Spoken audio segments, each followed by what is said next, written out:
So a little bit about me. My background is in working in injury and insurance compensation systems and studying those systems.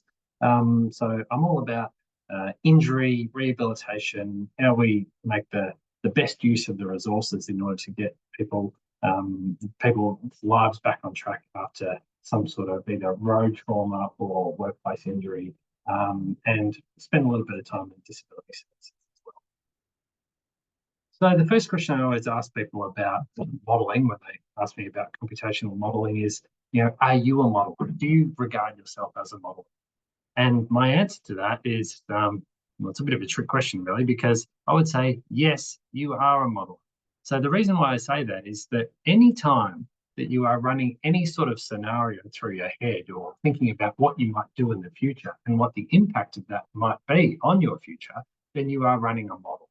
The difference between what you are running in your head, though, is that's an implicit model. So you're thinking about it, and the only difference between what it is that you do in a model that you run in your head versus one that we do in the computational world is that we try to take the information from people's heads and we turn it into a computer model that can be run, and we can experiment with it. So we can take the model out of people's heads and we put them into the real world, if you like, into a computer model. And so the science of what it is that we do and the art of what it is that we do is about taking all that information that lives in people's heads and try to put it in computational representations. So why would we want a model? Well, there's lots of reasons why we might want a model. The first one that tends to come to mind is that we want to predict what might happen in the future. We also might want to just explain what's going on in a model. So if we write it all down, it's very explicit, then we can sort of explain what the dynamics are. Modeling helps us to work out what data we might have, but also what data we might need or what's missing. It can help us find solutions to problems. It can help us ask new questions.